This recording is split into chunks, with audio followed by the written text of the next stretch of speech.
Matangazo ya moja kwa moja kutoka jijini Dodoma. Karibu mtazamaji katika ulimwengu wa habari kutoka hapa Sky TV. Naitwa Pius Jayunga. Tulionayo usiku huu ni pamoja na mamia wafurika viwanja vya bunge kumwaga aliyekuwa waziri na mbunge wa Isimani William Lukuvi.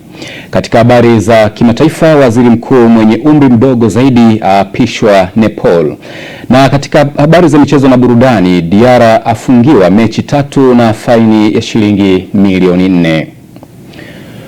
Hujambo mtazamaji popote pale ulipo, karibu kutazama ulimwengu wa habari kutoka hapa Sky TV. Mimi naitwa Pius Jayunga na tunaanza na habari za kitaifa. Waziri Mkuu Dr. Mwigulu Nchemba amewaongoza viongozi mbalimbali na wananchi kutoa heshima zao za mwisho kwa mwili wa aliyekuwa waziri wa nchi ofisi ya waziri mkuu, sera, bunge, uratibu na watu wenye ulemavu na mbunge wa jimbo la Isimani William Lukuvi.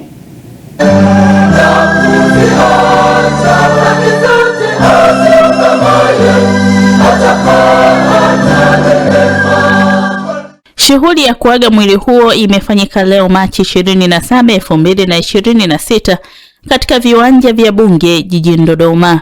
Mheshimiwa Lukuvi ataendelea kukumbukwa sana kwa busara zake, kwa ukomavu wake wa kisiasa, kwa ushawishi wake mkubwa, kwa weledi wake mkubwa katika kazi, uzalendo na kiwango cha juu cha uratibu. Mheshimiwa Lukuvi alikuwa mlezi, alikuwa mwalimu kwa kila waziri. Alipenda kumsaidia kila waziri anapoona katika sekta yake anavyoenenda wenda asipate ufanisi mkubwa. Kupitia sifa wake tunajifunza kwa maisha yake alikuwa nguzo muhimu katika historia ya uongozi na maendeleo ya taifa letu. Kifo chake ni pigo kubwa si tu kwa familia yake, bali pia kwa bunge na wabunge, serikali na Watanzania wote kwa ujumla. Nitumie nafasi hii kutoa pole kwa mke wa marehemu na familia na kwa Mheshimiwa Rais wa Jamhuri ya Muungano wa Tanzania, Mheshimiwa Daktari Samia Suluhu Hassan kwa msiba huu mzito. Makamu wa Rais mstaafu Dr. Philip Mpango amesema aliyekuwa waziri wa nchi ofisi ya waziri mkuu, sera, bunge, uratibu na wenye ulemavu na mbunge wa jimbo la Isimani William Lukuvi alikuwa nguzo kubwa ya kumwelekeza taratibu za serikali ndani ya bunge. Mheshimiwa hayati William Lukuvi, sifa zake ni nyingi na zimekwisha kuelezwa. Mimi naomba tu niseme kwamba ndani ya serikali na ndani ya bunge, Mheshimiwa Lukuvi alikuwa ni hazina kubwa. Tumemtumia mara nyingi sana kufunda mawaziri, kuwakumbusha wajibu wao ndani ya serikali, lakini pia ndani ya bunge alikuwa ni mahiri kabisa. Lakini alikuwa na lugha yake ambayo ilikuwa inarahisisha kazi. Mimi nakumbuka nilipoingia bungeni nikiwa waziri wa fedha, nikiwa mchanga kabisa katika siasa, alikuwa ni nguzo kubwa ya kunielekeza taratibu za serikali ndani ya bunge. Na wakati vyuma vimebana, nakumbuka siku moja tulikutana, akaniambia, mdogo wangu, tangu uhuru hajawahi kupatikana waziri wa fedha bahiri kama wewe. Mosi Lukuvi ambaye ni mdogo aliyekuwa waziri wa nchi ofisi ya waziri mkuu, sera, bunge, uratibu na wenye ulemavu na mbunge wa jimbo la Isimani William Lukuvi amewaomba msamaha watu wote ambao wakati wa uhai wake kiongozi huyu aliwakosea na ameondoka bila kuwaomba msamaha. Wanasema binadamu akifariki mengi mazuri husemwa, lakini tukumbuke ya kwamba pia alikuwa ni mwanadamu. Upo wakati pengine katika utumishi wake, alikuwa ruzana na wenzake katika kazi, na tunatambua ya kwamba siasa ni mchezo wa namna gani. Kwa hivyo harakati zake za kisiasa na maisha yake kwa ujumla, lakini na wale wote ambao pengine waliwahi kumkosea, sisi kama familia pia tunawasamehe kwa niaba yake.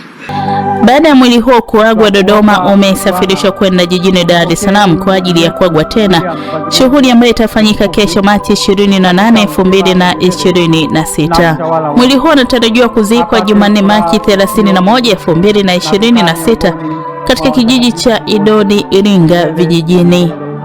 Kutoka Dodoma, Mindi Josephu, Sky TV.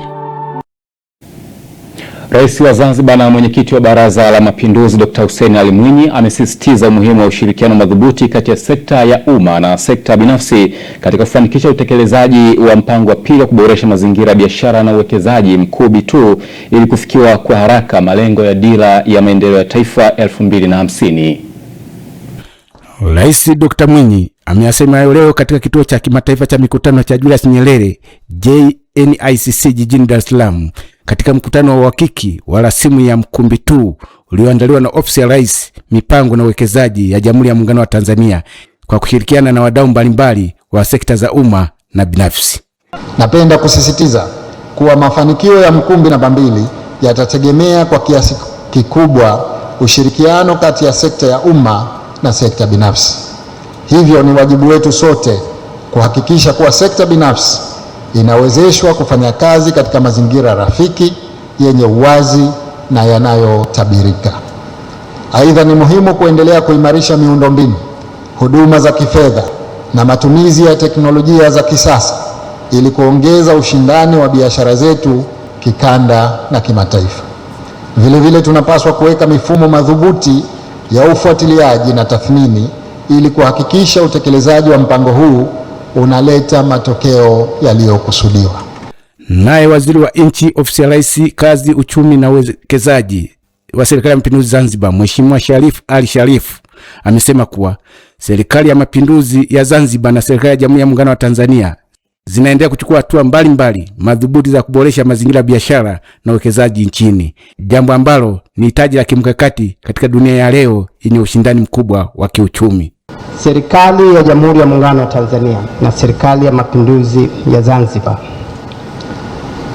inaendelea kuchukua hatua madhubuti za kuboresha mazingira ya biashara na uwekezaji nchini.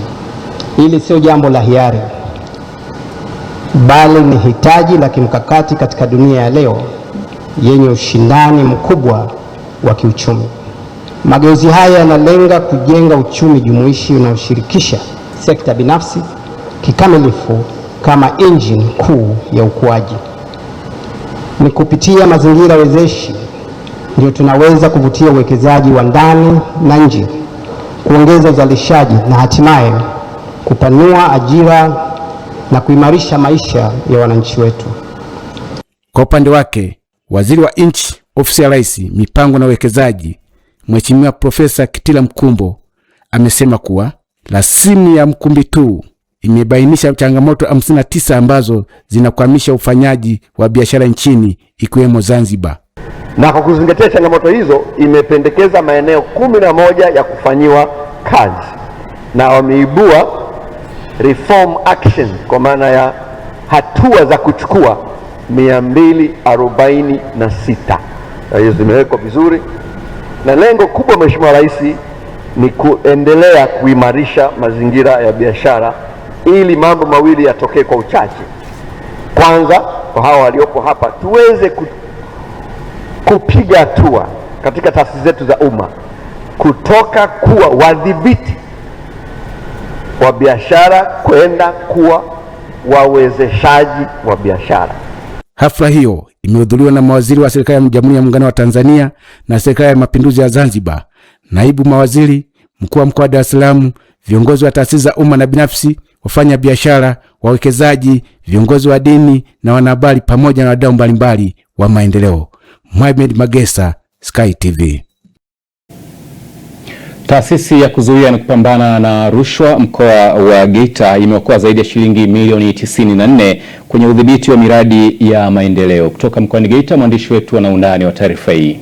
Ni katika ofisi ya taasisi ya kuzuia na kupambana na rushwa TAKUKURU mkoa wa Geita, sehemu ambapo ripoti ya miezi mitatu ya Oktoba hadi Disemba imewasilishwa. Utendaji kazi kwa kipindi cha Oktoba hadi Desemba 2025. Ni naibu mkuu wa taasisi ya kuzuia na kupambana na rushwa TAKUKURU mkoa wa Geita, Alex Mpemba, akitoa taarifa za shughuli zilizotekelezwa na taasisi hiyo katika kipindi cha mwezi Oktoba hadi Disemba mwaka 2025. Katika taarifa hiyo, mfuko wa taifa wa bima ya afya umeongoza kwa kuwa na fedha nyingi zilizookolewa ambazo ni zaidi ya milioni 32. Udhibiti malipo ya kiasi cha shilingi milioni 25.2 yasilipwe kutokana na kifusi cha mfinyanzi kilichokuwa kimewekwa katika barabara ya halmashauri ya wilaya ya Geita, eneo la Nzera huko. Sasa baada ya kuona kwamba aina ya kifusi kilichowekwa kilikuwa sio chenyewe, basi tuliweza kuingilia kati na mkandarasi akarudia, ambacho tusingefanya hivyo maana yake mkandarasi angelipwa shilingi milioni 25.2 kwa kufanya ndivyo sivyo.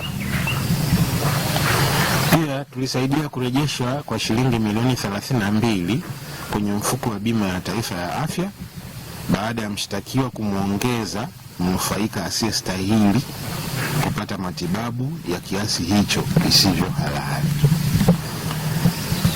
3, tulirejesha jumla ya shilingi 300,000 ambayo ni fedha kwa ajili ya manunuzi ya kompyuta iliyorejeshwa katika kituo cha afya Nyabirezi kule Chato baada ya mshtakiwa mtumishi wa kituo hicho kutowasilisha kompyuta kama alivyotakiwa hapo awali.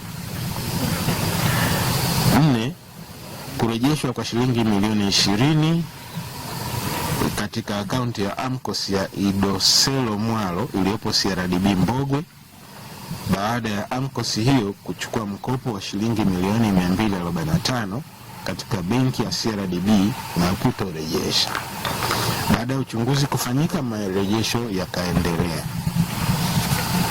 Na 5, kurejeshwa kwa fedha za mapato shilingi milioni 8.1 kwa mkurugenzi wa halmashauri ya wilaya ya Geita na shilingi 154 kwa mkurugenzi wa halmashauri ya Nyang'hwale, ambazo ni fedha za mapato yaliyokusanywa kwa mashine za POS na kutowasilishwa benki na waliokuwa wanafanya kazi ya makusanyo hayo.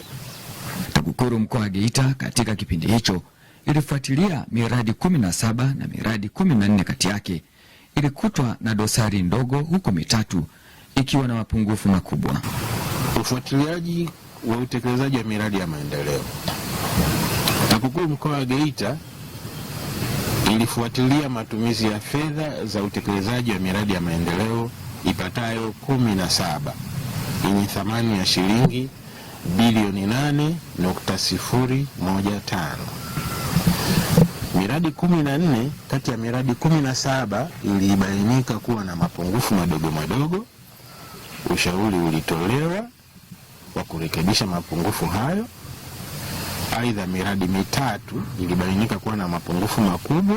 Kutoka hapa katika ofisi za taasisi ya kuzuia na kupambana na rushwa TAKUKURU mkoa wa Geita, Michael Francis Bundala, Sky TV. Unaendelea kutazama ulimwengu wa habari kutoka hapa Sky TV. Tulionayo usiku huu: mafanikio makubwa yaendelea kupatikana katika sekta ya afya Zanzibar. Karibu tena mtazamaji, tuendelee na taarifa ya habari tukiangazia taarifa zingine.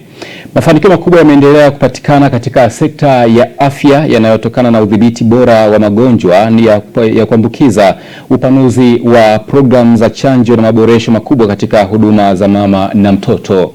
Hayo yameelezwa na makamu wa pili wa rais wa Zanzibar Mheshimiwa Hemedi Suleimani Abdullah kwa niaba ya rais wa Zanzibar na mwenyekiti wa Baraza la Mapinduzi Mheshimiwa Dr. Hussein Ali Mwinyi katika ufunguzi wa mkutano wa Spark NCD na ushirikishaji taarifa za tafiti za huduma jumuishi za ukimwi na magonjwa yasiyoambukiza kwa nchi za Afrika unaofanyika katika ukumbi wa hoteli ya Golden Tulip, uwanja wa ndege Zanzibar.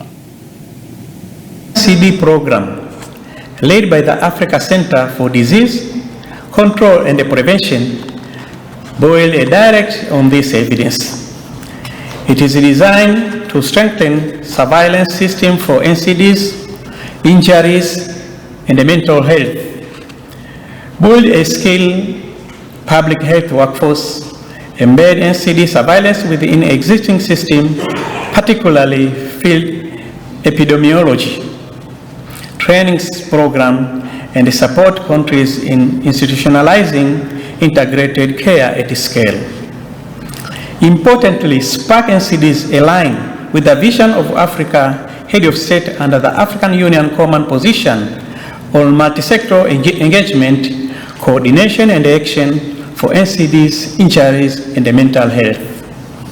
This landmark commitment recognizes that NCD are not only health issues, but also economic, social, and development priorities. Through Spark NCDs, we are operationalizing this vision, moving toward whole of government and the whole of society approach similar to those that transformation African HIV response. Zanzibar, as part of the United Republic of Tanzania, has made a significant stride in health. Through public-private partnership, we have strengthened our hospitals, trained our workforce, and integrated NCD and HIV screening into our primary health care. Yet we know that challenges remain massive. NCD accounts over 30% of deaths in our region. This disproportionately affects our youth and workforce. Your Excellency, the Spark program strengthening prevention and actions against risk factors for NCDs arrives at the perfect moment in our regions. With its focus on community awareness, policy integration, and scalable intervention, Spark will ignite changes across the continent, starting right here in Zanzibar. NCDs are affecting people in the prime of their lives.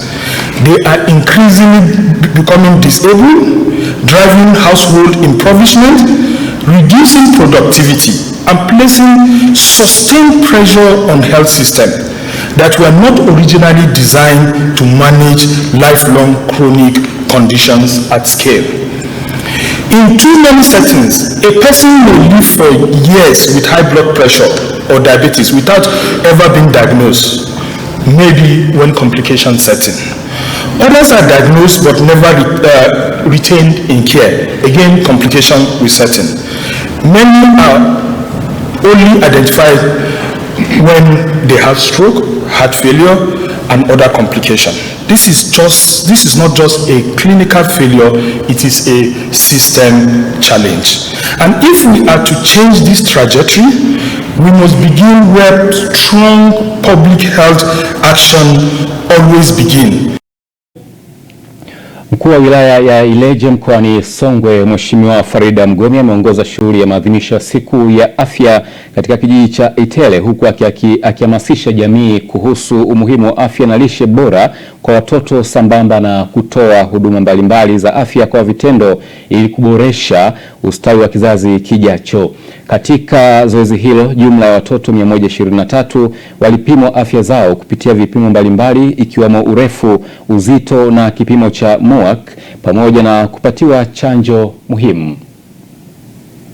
Kuwa na ulemavu maana yake baba anashindwa kukua kiakili na kimwili, badala kwenda mbele anarudi nyuma, lakini wakati mwingine anaweza akakua kimwili, lakini kiakili kikaleta changamoto. Kwa hiyo sasa unakuta mtoto huyu anapoenda kuanza shule, bila kiasi kufundishwa darasani haelewi.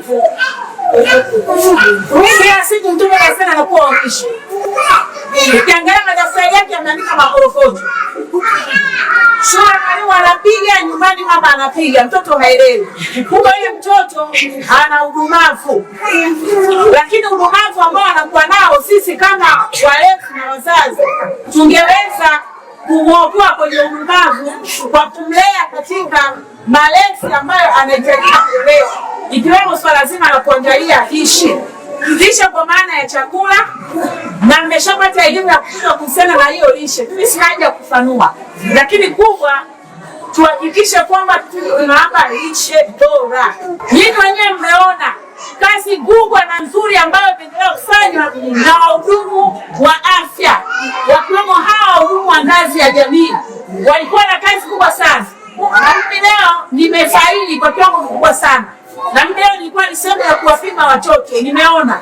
Lakini pia tumepata fursa ya kupika. Tumepika vyakula vile mchanganyiko. Yale maharage mmeona kati yanaungwa na vitu vingi sana. Kwa nataka niwaambie, yale ambayo tulikuwa tunayafanya hapa sio kwa ajili ya show, sio kwa ajili ya kuonyeshana. Tuko hapa tunafanya kwa vitendo, tunaelimishana.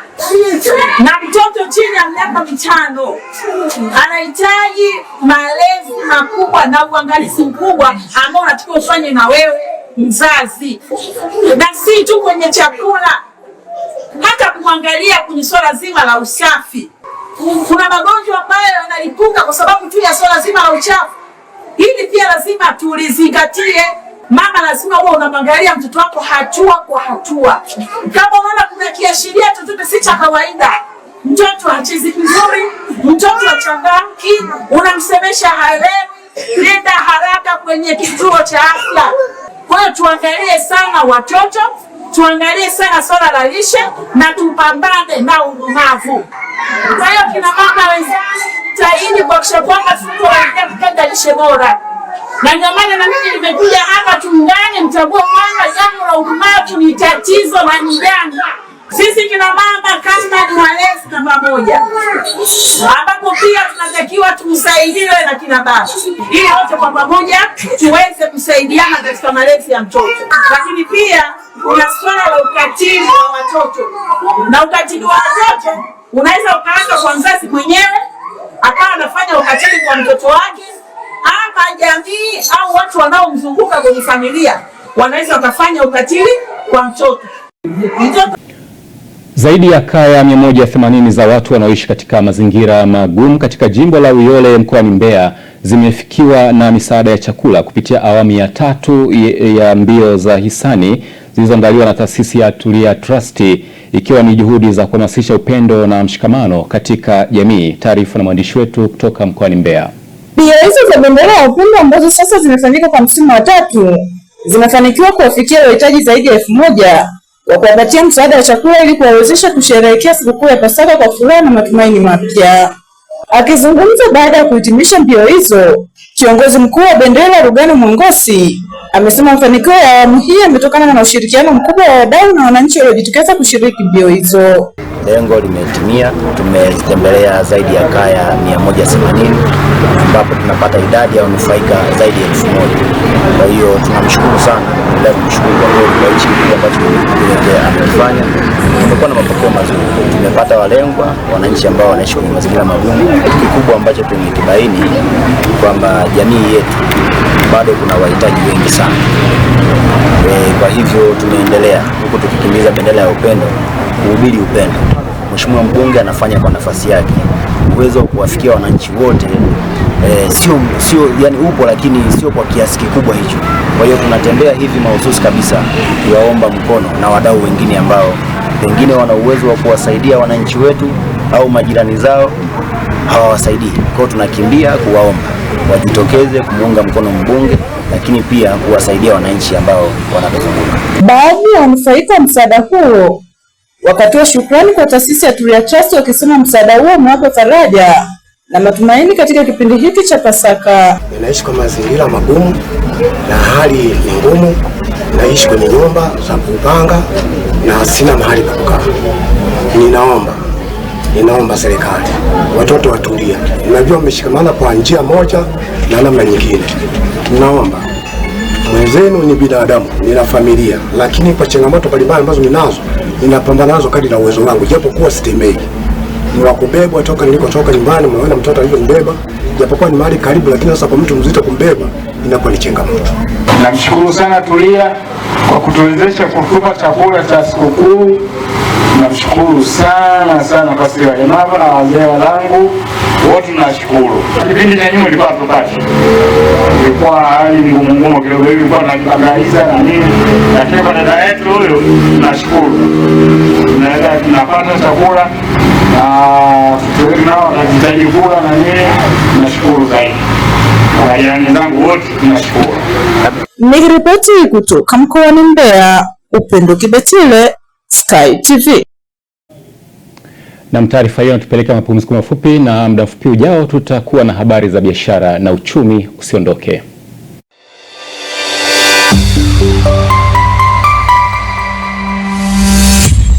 Sky TV.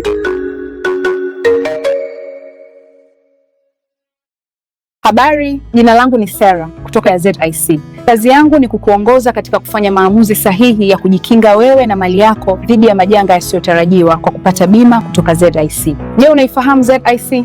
ZIC ni shirika la bima lililoanzishwa mwaka 1969 kutoa huduma za bima kwa wananchi, taasisi za umma na binafsi kwa lengo la kulinda uchumi wa watu binafsi na nchi yetu kwa ujumla. Lengo letu ni kuwa kampuni ya bima inayoaminika na wateja na kutambulika kote Afrika Mashariki. Dhamira yetu ni kulinda na kuwawezesha wateja wetu kwa kuwapa huduma bora na za kuaminika. Baada ya utangulizi wangu, je, ungependa kujua kuhusu huduma zetu? ZIC tunatoa huduma za bima za mali na ajali, na kati ya hizi ni bima ya magari, bima ya wizi, bima ya moto, bima ya mizigo. Je, unazijua branchi zetu? Kuhakikisha tunawafikia wateja wetu nchi nzima, tunatoa huduma zetu kupitia ofisi zetu kuu zilizopo mtaa wa Mpirani pamoja na matawi yetu yafuatayo: Amani, Marubi, Chake Chake, Dar es Salaam, Dodoma, Mwanza, Kahama, Arusha, Tanga, Mbeya na Mtwara. Unajua ni njia gani tunazotumia kuwapa wateja wetu huduma? Tunatoa huduma kupitia ofisi zetu, kupitia mawakala na madalali wa bima waliosajiliwa na Mamlaka ya Bima Tanzania, kupitia mawakala wa Bank Assurance na pia kupitia mitandao ya simu kupitia Voda Bima na Mix by Yas. Karibu ufurahie huduma zetu kwa masaa 24. Tunakujali.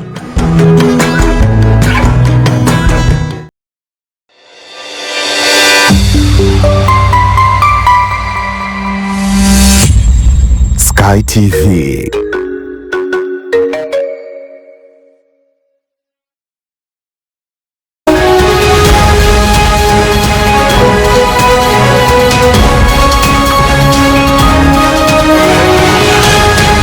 Biashara na uchumi. Mtazamaji, karibu katika habari za biashara na uchumi. Mimi ni Jeremia Isaya.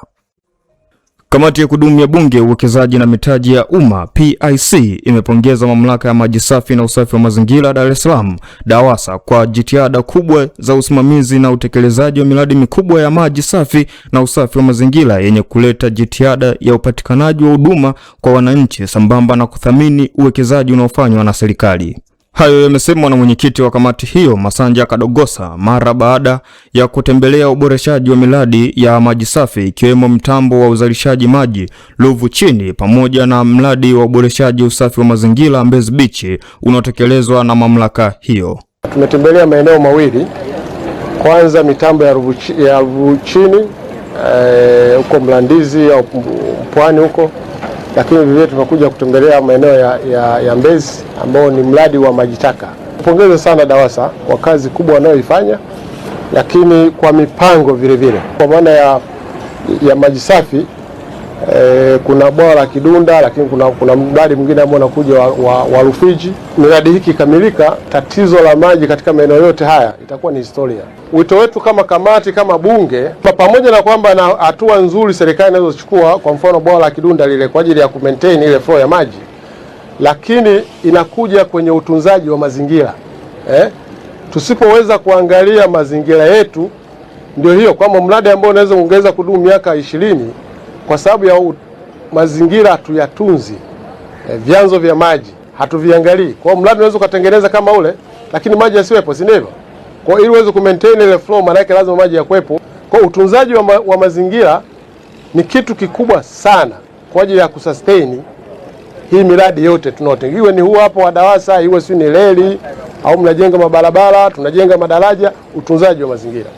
Kwa niaba ya management ya DAWASA, napenda kuchukua fursa hii kutoa shukrani kwa kamati yako kwa kututia moyo kwa ziara ambayo mmefanya, mmeona tunatufanya na maelekezo ambayo mmetoa, basi sisi tumeyapokea na tutatekeleza ili kuongeza tija katika kazi tunazofanya na katika swala lolote la utunzaji mazingira, ili miradi inayofanyika basi iweze kuleta thamani ya fedha na iweze kudumu. Ndoto za vijana zimeanza kutimia kwa vitendo baada ya kikundi cha vijana ujenzi workshop yadi kutoka halmashauri ya wilaya ya Sumbawanga kunufaika na mikopo ya 10% yenye thamani ya shilingi milioni 80 uliotolewa na serikali.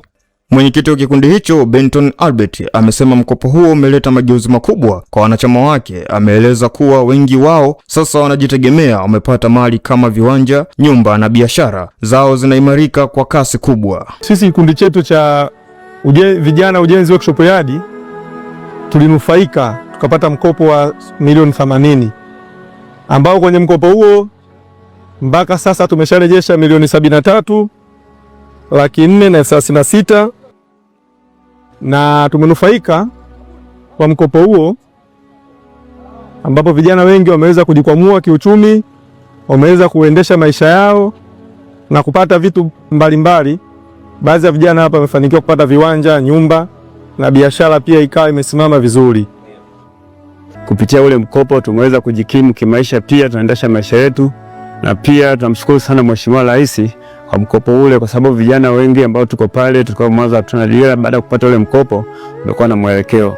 Tunawaomba pia vijana wengine ambao wanaweza akawa wamepata mikopo kama hivi wakumbuke kuleta shukrani kwa jamii kama hivi, kama wenzao ambao wametufanyia msaada mkubwa. Kama mmewaza vizuri, ni vijana wachache ambao kwa kweli mimi nimeguswa mpaka nashindwa hata kuongea niseme nini, lakini Mungu awabariki sana kwa pale ambapo mmetoa. Na sasa tuangazie viwango vya ubadilishaji wa fedha. Kwa mujibu wa Benki Kuu ya Tanzania BOT, dola ya Marekani imenunuliwa kwa shilingi 2561 na senti 68 na kuuzwa kwa shilingi 2587 na senti 3. Paundi ya Uingereza imenunuliwa kwa shilingi 3417 na senti 54 na kuuzwa kwa shilingi 3451 na senti 71. Euro ya Ulaya imenunuliwa kwa shilingi 2956 na senti 43 na kuuzwa kwa shilingi 2986 na senti 0. Yuan ya China imenunuliwa kwa shilingi 370 na senti 66 na kuuzwa kwa shilingi 374 na senti 37. Yen ya Japan imenunuliwa kwa shilingi 16 na senti 04 na kuuzwa kwa shilingi 16 na senti 20. Randi ya Afrika Kusini imenunuliwa kwa shilingi 150 na senti 13 na kuuzwa kwa shilingi 151 na senti 63.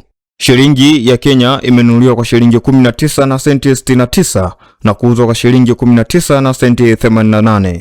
Faranga ya Rwanda imenunuliwa kwa shilingi 1 na senti 74 na kuuzwa kwa shilingi 1 na senti 76.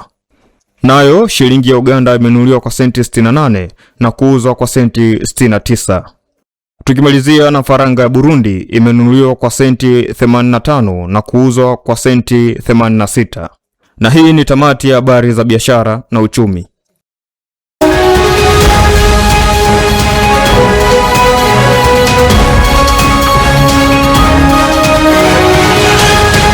Biashara na uchumi.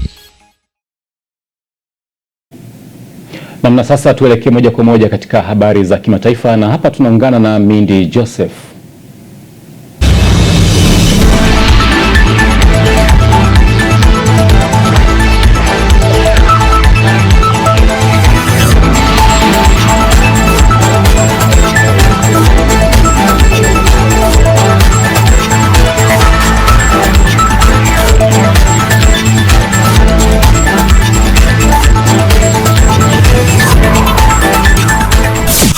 Habari za kimataifa.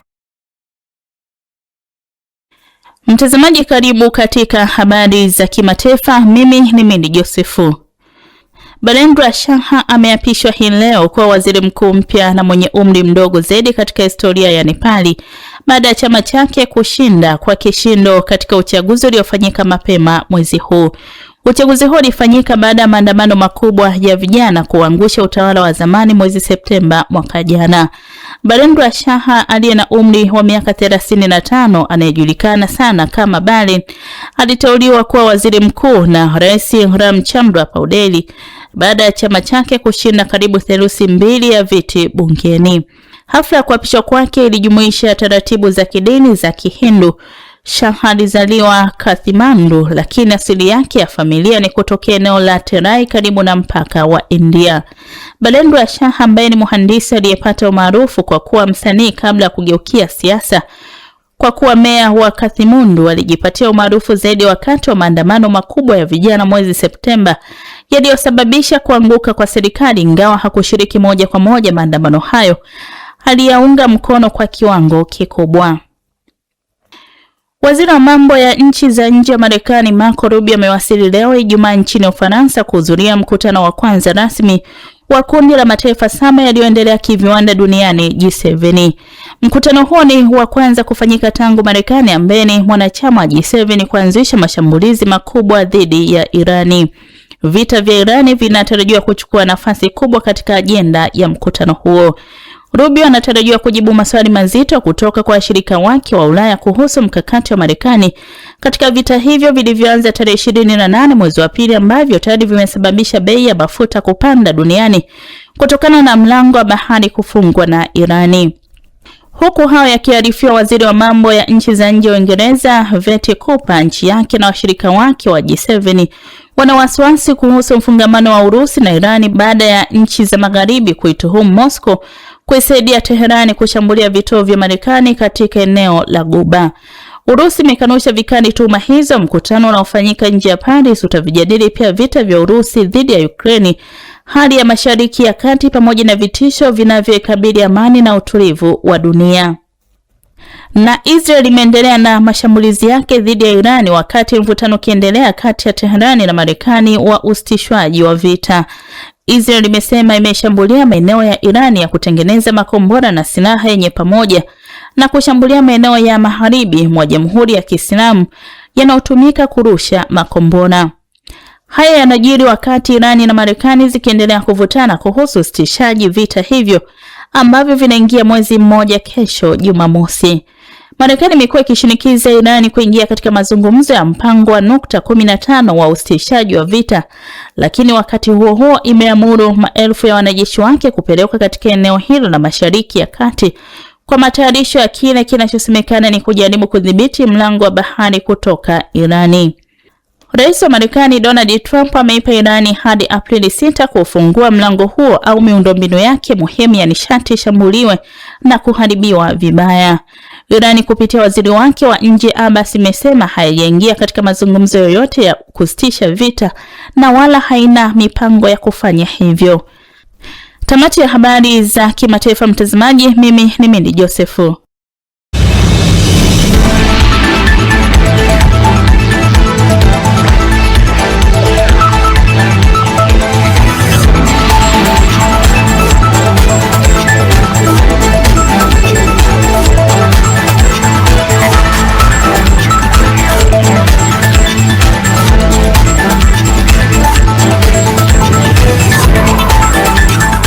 Habari za kimataifa. Naam, huko viwanjani leo, miongoni mwa taarifa ambazo zinasambaa kwa kasi ni kuhusiana na mchezaji wa klabu ya Yanga Djigui Diarra kufungiwa michezo mitatu pamoja na kupigwa faini ya shilingi milioni 4. Sasa taarifa hiyo na nyingine nyingi la Isaidi anakuja hapa kukujuza kwa undani zaidi.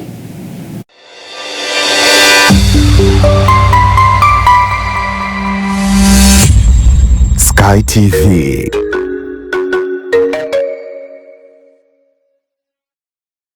Habari, jina langu ni Sarah kutoka ya ZIC. Kazi yangu ni kukuongoza katika kufanya maamuzi sahihi ya kujikinga wewe na mali yako dhidi ya majanga yasiyotarajiwa kwa kupata bima kutoka ZIC. Je, unaifahamu ZIC?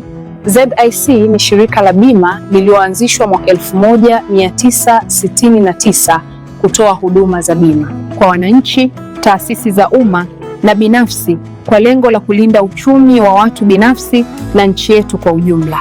Lengo letu ni kuwa kampuni ya bima inayoaminika na wateja na kutambulika kote Afrika Mashariki. Dhamira yetu ni kulinda na kuwawezesha wateja wetu kwa kuwapa huduma bora na za kuaminika. Baada ya utangulizi wangu, je, ungependa kujua kuhusu huduma zetu? ZIC tunatoa huduma za bima za mali na ajali, na kati ya hizi ni bima ya magari, bima ya wizi, bima ya moto, bima ya mizigo. Je, unazijua branchi zetu? Kuhakikisha tunawafikia wateja wetu nchi nzima, tunatoa huduma zetu kupitia ofisi zetu kuu zilizopo mtaa wa Mpirani pamoja na matawi yetu yafuatayo: Amani, Marubi, Chake Chake, Dar es Salaam, Dodoma, Mwanza, Kahama, Arusha, Tanga, Mbeya na Mtwara. Unajua ni njia gani tunazotumia kuwapa wateja wetu huduma? Tunatoa huduma kupitia ofisi zetu, kupitia mawakala na madalali wa bima waliosajiliwa na Mamlaka ya Bima Tanzania, kupitia mawakala wa Bank Assurance na pia kupitia mitandao ya simu kupitia Voda Bima na Mix by Yas. Karibu ufurahie huduma zetu kwa masaa 24. Tunakujali.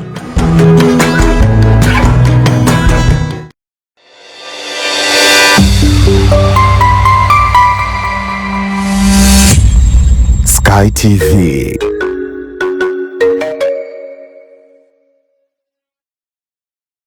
Michezo na burudani inaletwa kwenu na ZIC.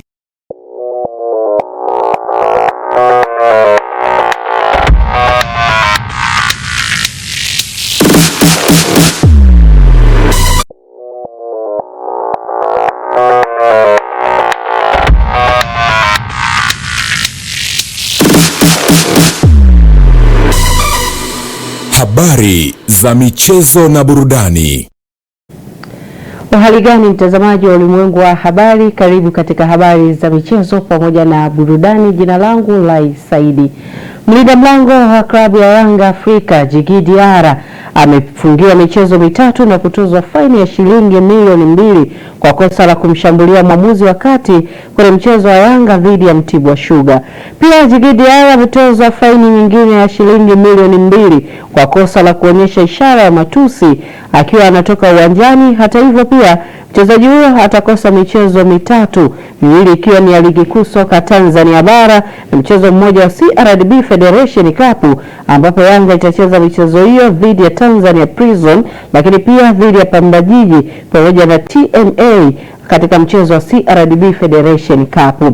Pia mwamuzi Gilbert Mrina ameshushwa daraja la uamuzi kwa kosa la kushindwa kuchukua hatua stahiki katika kwa ajili ya mchezaji Djigui Diarra kwa kitendo chake cha utovu wa nidhamu kwenye mchezo kati ya Yanga dhidi ya Mtibwa. Pia na nikuhusiana pia na bodi ya Ligi Kuu Tanzania TPLB pia imetoa pigo kwa klabu ya Simba Sport Club kwa kuitoza faini ya shilingi milioni 10 kufuatia utovu wa nidhamu wa mashabiki wake. Adhabu hiyo inatokana pia na tukio la mashabiki wa Simba kuwarushia chupa za maji waamuzi wa mchezo wa Ligi Kuu ambapo ilikuwa ni katika mchezo dhidi ya Pamba Jiji ambapo mchezo huo ulimalizika kwa sare ya kufungana bao 1-1.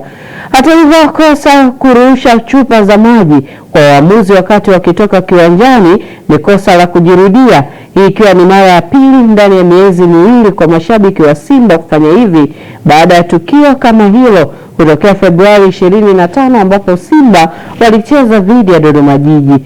Kanuni ambapo inasema adhabu imetolewa chini ya kanuni ya 47 kifungu cha kwanza kuhusiana na udhibiti wa klabu. Nayo klabu ya TRA United imekumbana na rungu la bodi ya ligi kuu Tanzania bara kufuatia mchezo wao wa ligi kuu dhidi ya Yanga, ambapo bodi imetoa adhabu ya faini ya shilingi $500,000 kwa klabu hiyo kutokana na utovu wa nidhamu ulioonyeshwa na wachezaji wake uwanjani. Wachezaji wa TRA United walionyeshwa kadi zaidi ya 5 katika mchezo mmoja, ambapo ni mechi namba 110 dhidi ya Yanga Sport Club. Jumla ya kadi 6 zilitolewa kwa wachezaji wa timu hiyo katika mchezo huo uliomalizika kwa sare ya bila kufungana. Adhabu hii imetolewa kwa mujibu wa kanuni ya 47 kifungu cha 10 ya ligi kuu kuhusiana na udhibiti wa klabu. Na kwingineko ni kuhusiana na klabu ya Yanga Afrika imechezesha draw maalum kwa ajili ya Yanga Soccer School kuelekea kwenye michuano ya vilabu vya michezo itakayofanyika siku ya kesho katika kituo cha michezo cha TFF. Michuano hiyo inadhaminiwa na Emwani, ina lengo la kupata vijana 10 ambao watajiunga na Yanga Soccer School bure kwa mwaka mzima. Mkurugenzi wa Emwani amefurahishwa na draw ya Yanga Soccer School, huku kocha Boniface Barasa yeye akiwapigia saluti Yanga kuja na Soccer School, ikiwa ni faida ambazo wataenda kuzipata wachezaji. Leo hii tumekutana hapa kwenye ofisi za Young Africans Club ambapo ilikuwa inachezeshwa draw kwenye hizi timu za hawa vijana ambao wameweza qualify vile vigezo kwenye hizo academies, lakini tayari mechi na draw imeshafanyika. Mechi tumeziona ambao wanaenda kucheza. Kwa sisi kama wadhamini, mimi sio muongeaji sana, kakaangu ameshazungumza, ila kesho ndio tutakuwa tuna hizo surprise. Okay. Kwa kuna vijana ambao watakuwa kweli tunamwona wewe ni MVP na baadhi ya zawadi nyingine nisizitaje sana, tutaangalia namna gani tutaweza kuziallocate, lakini zaidi ni kwamba leo tunawashukuru Young Africans kwa namna ambavyo draw imeweza kuweka in a professional way, kila mtu ameweza kuona na watu wameappreciate, lakini zaidi ni kwamba hawa vijana na hao hizi academy ambao wameweza kujitokeza na mmeweza kuseti vigezo vyenu, naamini kama alipotangulia kusema mzee wangu hapa kwamba hizi ni timu zote ambazo zina vijana ambao wako competitive, na tunaamini wote wanaweza kesho wakaonyesha vipaji vyao na tukapata wale 10 ambao Emwani inaenda kuwa sponsor throughout kwenye jani yao ya Yanga Soccer School. Niseme Mungu akijalia, ikiwa kana kwamba vilabu vingine au na taasisi nyingine zikaweza kujitokeza, tukapata zaidi ya taasisi 10 tu ambazo zinaweza zikafanya kitu kama hichi, ninaamini kabisa tunakwenda kuzungumza kwenye mashindano ya AFCON maybe 2030 2032, tunazungumza habari ya kwenda kucheza kwenye finali au nusu finali, kwa maana ya vipaji ambapo tutakuwa tumevipanda kuanzia grassroots level kwenda kwenye category tofauti mpaka kufika kwenye timu timu kubwa. Niseme ni platform ambayo inarahisisha hata uteuzi wa timu za taifa kubwa hapo mbeleni baadaye. Kwa hiyo mimi niwapongeze nyote mliojitokeza, sports academy zote nimependa. Kuna watu wametoka kutoka Moshi, na watu wametoka kutoka Dodoma, Fountain Gate, na watu wanatoka Morogoro. Niseme mimi nawapongeza sana, lakini pia Alikama amechagua timu ya Moshi. Kwa wale ambao mmekuwa mnacheka, nitawaambieni kwamba tumekuwa tukicheza na hiyo timu, mmekuja kwenye kituo chetu na msiwachukulie poa. Kwa mara ya kwanza timu ya mpira wa kikapu kutoka hapa nyumbani Tanzania, Dar City Basketball, imekuwa timu ya kwanza ya mpira wa kikapu kutoka Tanzania kushiriki katika ligi ya mpira wa kikapu barani Afrika, ambapo ni Basketball Africa League. Msimu wa 6 wa ligi ya mpira wa kikapu Afrika unaanzia katika viwanja viwili vya Karahali Conference na Sunbet Arena vilivyopo jijini Pretoria, Afrika Kusini, ambapo timu 6 za kwanza kati ya 12 zitaanza kuchuana rasmi kuanzia leo Machi 27 mpaka Machi 31 mwaka huu. Dar City Basketball ipo uwanjani hivi sasa kutupa karata yake ya kwanza dhidi ya Johannesburg Giant katika uwanja wa Sunbet Arena, mchezo ambao umeanza saa 1 kamili usiku huu mpaka saa 3 usiku. Timu nyingine zitakazofungua mashindano hayo ni pamoja pia na Pretoria de Luanda kutoka Angola, Al Ahly kutoka Libya, Nairobi City Thunder kutokea nchini Kenya, pamoja na RSSB Tigers ambayo inatokea nchini Rwanda. Na tuelekee kimataifa ambapo Kenya inakabiliana na kupoteza haki za kuandaa michuano ya AFCON kwa mwaka 2027 juu ya mgogoro wa ufadhili na ucheleweshaji wa viwanja. Viwanja vya Kasarani, Nyayo na Talanta havijakizi vigezo, hivyo imeweza kuibua wasiwasi juu ya utayari wa Kenya kuandaa AFCON kwa mwaka 2027. Ripoti ya shirikisho la soka Afrika CAF imetia shaka juu ya utayari wa Kenya kuandaa AFCON, ikifichua kuwa hakuna uwanja wowote nchini humo unaofikia viwanja vinavyohitajika kwa sasa. Kenya imepewa orodha ya vitu muhimu inavyotakiwa kurekebisha kabla ya ukaguzi ujao ambao umepangwa kufanyika mwezi Agosti. Kenya iliwasilisha viwanja vitatu vya Nairobi kwa ajili ya mashindano hayo: kituo cha michezo cha kimataifa cha Moi Kasarani, Talanta Sport Complex na uwanja wa kitaifa ambao ni uwanja wa Nyayo. Na taarifa nyingine ni kuhusiana pia na Carlo Ancelotti na vijana wake wa timu ya taifa ya Brazil wamekubali kichapo cha mabao 2-1 dhidi ya timu ya taifa ya Ufaransa kwenye mchezo wa kimataifa wa kirafiki katika dimba la Gillette Marekani, baada ya timu ya taifa ya Brazil kukubali kichapo hicho kutoka kwa Ufaransa kwenye mchezo wa kirafiki uliochezwa nchini Marekani kwenye dimba la Gillette Stadium. Kichapo hicho kimeifanya Brazil kuwa na takwimu mbaya kwenye michezo yao 10 ya mwisho, kwani wamefanikiwa kushinda michezo 4 pekee dhidi ya Paraguay, Chile, Korea Kusini pamoja na Senegal. Wakati wa mchezo huo pia mashabiki wa timu ya taifa ya Brazil waliweza kuungana kwa pamoja kushinikiza star wao wa Brazil Neymar Jr. de Santos kuitwa kwenye kikosi cha timu hiyo, huku mashabiki hao walikuwa pia wakilitaja jina la Neymar wakati mchezo dhidi ya Ufaransa ukiweza kuendelea. Na taarifa hiyo, mtazamaji, inatufikisha tamati ya habari za michezo na burudani. Pius Jayunga anakuja kukamilisha ulimwengu wa habari. Michezo na burudani inaletwa kwenu na ZIC.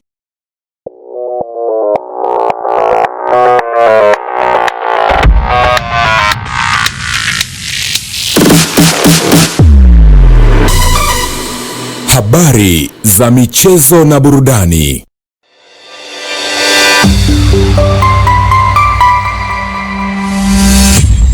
Sky TV.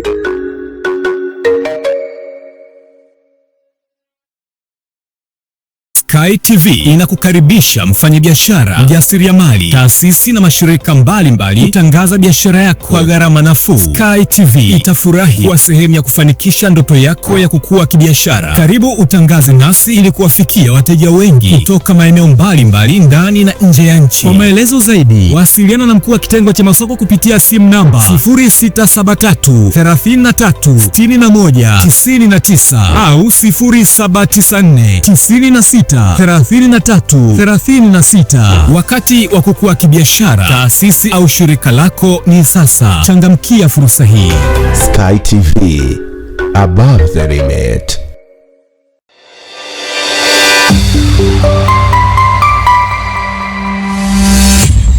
Sky TV.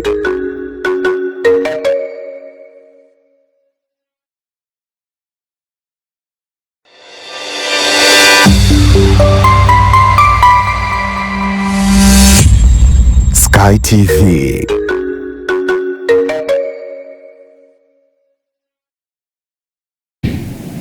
Ulikuwa naye Lai Saidi katika habari za michezo na burudani, na sasa tuelekee katika utabiri wa hali ya hewa kwa saa 24 zijazo kutoka Mamlaka ya Hali ya Hewa Tanzania TMA. Karibu ungane nami tunakwenda kuangazia kwa kina taarifa hii ya hali ya hewa. Kwa usiku huu ni matarajio yetu katika ukanda wa Victoria na maeneo magharibi mwa nchi panatarajiwa kuwa na hali ya mawingu kiasi, mvua na ngurumo katika maeneo machache.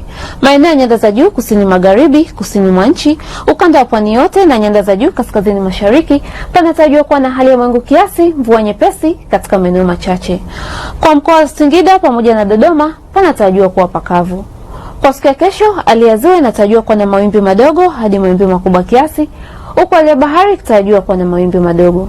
Kama mtazamaji, kwa siku ya kesho ni matarajio yetu katika ukanda wa Victoria, maeneo magharibi mwa nchi, mkoa wa Tanga, visiwa vya Unguja na Pemba panatarajiwa kuwa na hali ya mawingu kiasi, mvua na ngurumo za radi katika maeneo machache na vipindi vya jua.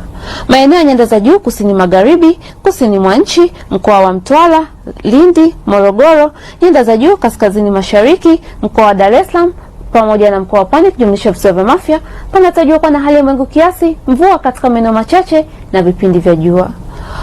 Huku mkoa wa Singida na Dodoma pakitarajiwa kuwa na hali ya mawingu kiasi, mvua nyepesi katika maeneo machache na vipindi vya jua. Na ufuatao ni utabiri wa hali ya hewa kwa siku 4 zijazo. Jiji la Dar es Salaam tunatarajia mvua na ngurumo kwa siku ya tarehe 1 ya mwezi wa 4.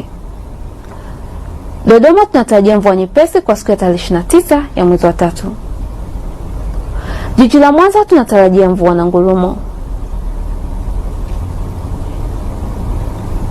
Mbeya tunatarajia mvua. Kilimanjaro tunatarajia mvua.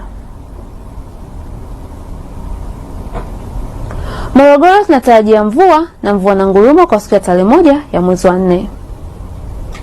Na Arusha tunatarajia mvua. Endelea kufuatilia taarifa mbalimbali za hali ya hewa kutoka Mamlaka ya Hewa ya Tanzania. Ulikuwa na mimi Mariam Fares, asante na nikutakia wakati mwema. Na sasa, kabla ya kuhitimisha ulimwengu wa habari kwa siku ya leo, tujikumbushe sehemu ya yale ambayo tumekuandalia mtazamaji.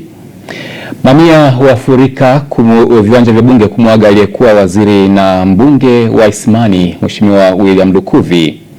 Katika habari za kimataifa, waziri mkuu mwenye umri mdogo zaidi aapishwa Nepal.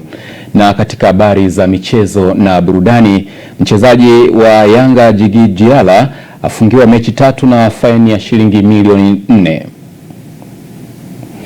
Naam, hadi kufikia hapo tuna la ziada mtazamaji. Asante kwa kufuatilia matangazo haya kuanzia mwanzo mpaka hivi sasa tunapofika tamati. Kwa niaba ya wote ambao wamefanikisha matangazo ya kufikia, mimi naitwa Pius Jonga, nasema asante, uwe na usiku mwema.